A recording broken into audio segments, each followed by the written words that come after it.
L'enfer pour ceux qui ne veulent pas annoncer l'Évangile. Début.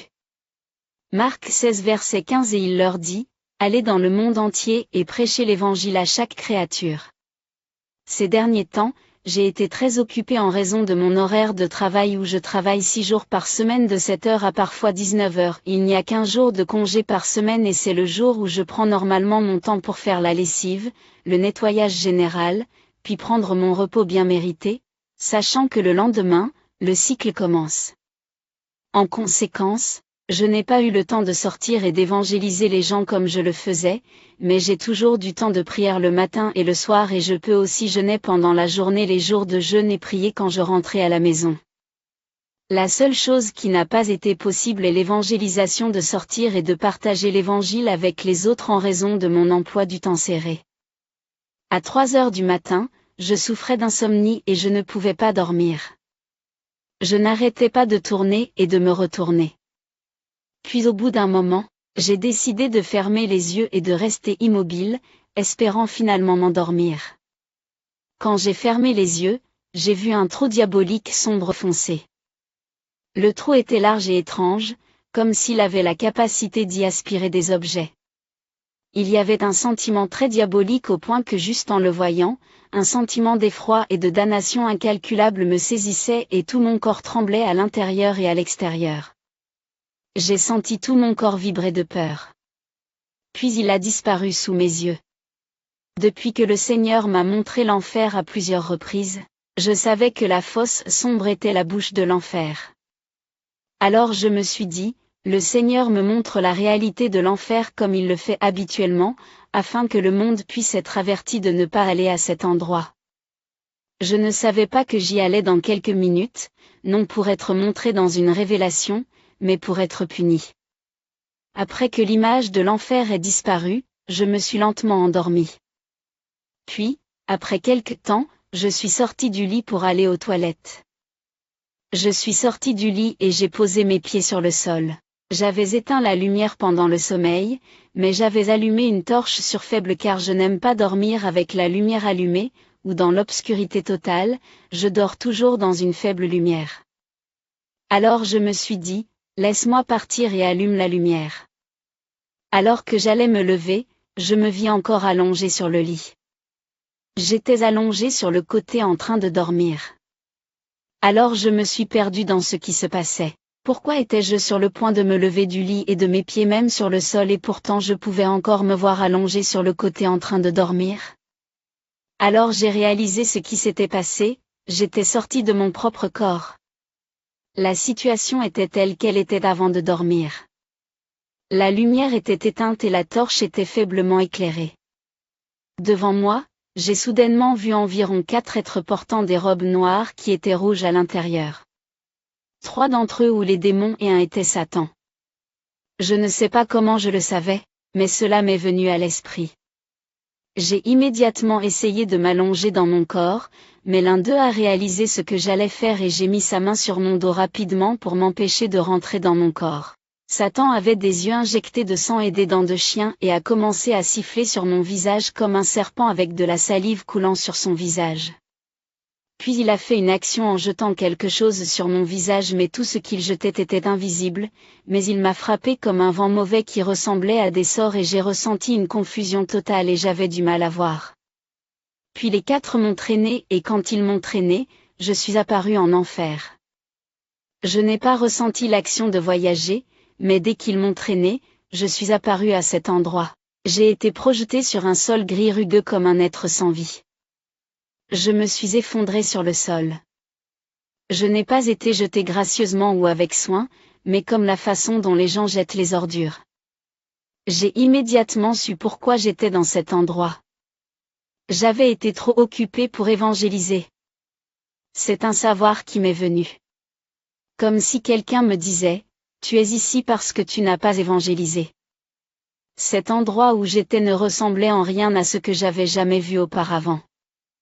Quand nous voyons l'enfer, le Seigneur nous montre généralement des sections où les gens sont massacrés par des démons, rôtis, fouettés, etc. Mais cet endroit ne ressemblait en rien à ces sections de l'enfer. J'ai toujours eu le sentiment que ces sections de l'enfer sont bien meilleures et une punition bien moindre. On serait heureux d'être réellement puni dans ces sections de l'enfer par rapport à cet endroit. Je continuais à ressentir une promesse de grands tourments à venir. Il y avait un gigantesque bâtiment qui ressemblait à un temple avec un escalier. En regardant l'escalier, il ressemblait au triangle satanique qui a l'œil d'Horus. C'était la conception de l'escalier. Vous pouvez rechercher des images pour cela sur Google au cas où vous ne savez pas de quoi je parle. Puis je me suis dit, donc, ces signes sataniques sont également en enfer? Ou peut-être qu'ils proviennent même d'ici. Il y avait un sentiment de vasteur extrême autour de moi comme si j'étais dans un royaume gigantesque. Luc 12, 47 à 48 Et ce serviteur qui connaissait la volonté de son maître, et ne s'est pas préparé ou n'a pas fait selon sa volonté, sera battu de nombreuses rayures, mais celui qui ne savait pas, mais a commis des choses méritant des rayures, serait battu avec PU pour tous ceux à qui beaucoup est donné, beaucoup de lui être requis, et à qui beaucoup a été commis, de lui ils demanderont plus. En tant que chrétiens, nous devrions être plus terrifiés de ne pas faire la volonté de Dieu, car la punition en enfer pour nous est plus grande. Cependant, même pour les punitions dites plus légères, elles ne peuvent même pas être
savait que c'était un démon. Il s'est enroulé autour d'un bras comme un serpent, puis mon autre bras et l'une de mes jambes et l'autre jambe et essayait de me mettre à genoux. C'était aussi étrangler mon cou et couvrir mon visage et faire des mouvements de serrage sur mon visage, j'ai tout fait. Puis ce groupe de démons et Satan qui m'avait amené là-bas ont disparu dans l'obscurité, et un autre groupe de démons est venu. Ils portaient des robes qui semblaient avoir été blanches autrefois mais qui étaient devenues blanc crème à brun de la saleté. L'un d'eux qui semblait être le chef de ce groupe est venu et a attaché très étroitement une épaisse corde brune autour de mon cou. Il était très très grand, 3 ou 4 fois plus que ma taille, environ 14 pieds, et il me regardait avec un rire diabolique, d'une manière qui sonnait comme si sa gorge était suffoquée. C'était une voix diabolique comme si 3 personnes riaient. Tout ce groupe de démons avait des dents canines jaunes et ils continuaient de sourire en se moquant. Ils voulaient me traîner dans l'escalier et dans ce bâtiment qui ressemblait à un temple pour la torture exclusive, puisque j'étais chrétien. Il n'y avait pas de paix dans cet endroit. Ici sur Terre, il règne une atmosphère paisible. Là, j'avais l'impression que quelqu'un me poursuivait tout le temps. J'étais constamment anxieux et effrayé. Il y avait une terreur pure dans cet endroit. L'atmosphère était toxique. Il n'y avait aucun moment de repos. J'ai également eu le sentiment d'être complètement seul. Ici sur Terre, quoi que vous fassiez, vous ne serez jamais seul, car même quand il s'agit du pire, vous pouvez au moins parler à un parfait inconnu de quelque chose que vous rencontrez et ils peuvent vous aider à vous sentir mieux. Là, il n'y avait complètement personne sur qui s'appuyer. C'est juste entre toi et les démons. Même si l'enfer a d'autres personnes, c'est comme s'il n'y avait pas d'autres humains. Il n'y a aucun lien humain à humain de confort, etc. Il n'y a qu'un démon à l'expérience humaine et ce n'est que de la torture. Puis j'ai levé les yeux et j'ai vu Jésus au loin au paradis. Il ne veillait pas sur moi, mais m'y regarde alors que j'étais tourmenté. Tout comme dans Luc 16, 19 à 31 de l'histoire de Lazare et de l'homme riche, nous voyons que ceux qui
Je ne sais pas ce qui nous attend. Maintenant, je dois souligner cela, Dieu n'a pas eu pitié de moi parce que je l'ai prié de le faire. Je n'ai pas réussi à sortir de l'enfer en mendiant. Je suis sorti de cet endroit parce qu'il a choisi de me faire sortir et a eu pitié de moi. Ce n'était pas non plus parce que j'avais promis d'évangéliser. Beaucoup de gens en enfer implorent miséricorde et font de nombreuses promesses, mais ils ne sont jamais sortis. Il n'y a rien de spécial en moi non plus parce que le Seigneur me donne des révélations qu'il m'a fait sortir. Il n'y a pas de ségrégation. Acte 10. Alors Pierre ouvrit la bouche, et dit, « D'une vérité je vois que Dieu n'est pas respecteur des personnes. » C'était uniquement par sa miséricorde et sa décision de le faire. Éphésiens 2, 8 à 9. Car par la grâce, vous avez été sauvés par la foi, et non par vous-même, c'est le don de Dieu, et non des œuvres, de peur que personne ne se vante. Le Seigneur m'a aussi apporté pour avertir tous ceux qui pensent qu'ils peuvent pécher de temps en temps qu'ils reviendront de l'enfer et auront une seconde chance. Il a dit que ce sont des mensonges de Satan qui veut qu'ils soient condamnés pour toujours. Les gens que le Seigneur ramène de l'enfer sont purement par sa miséricorde et ils ne sont qu'une poignée. Les gens qui vont en enfer ne reviennent pas. Une fois que vous traversez, vous ne reviendrez jamais. Ne laissez pas Satan vous tromper que vous reviendrez parce que vous ne serez pas, obéissez à Dieu maintenant. Maintenant, ce message est de nous avertir tous de prendre l'évangélisation avec le plus grand sérieux qu'elle mérite. Le Seigneur m'a aussi fait réaliser, quand j'étais à cet endroit, que beaucoup de gens prennent l'évangélisation avec désinvolture. De nombreux chrétiens pensent que l'évangélisation n'est qu'une de ces choses que vous devez faire, mais même si vous ne le faites pas, cela n'a pas vraiment d'importance. L'évangélisation est très importante parce que lorsque nous ne partageons pas l'évangile avec les autres, d'innombrables personnes se damnent. C'est comme un médecin qui a des médicaments pour un patient mourant, mais qui est trop paresseux ou trop occupé avec d'autres choses pour que le patient meure finalement. Ce médecin sera puni pour ne pas avoir donné la priorité à la vie. Dans la vie, tout est une question de priorité. Si vous êtes trop occupé comme moi, même l'heure du déjeuner est un bon moment.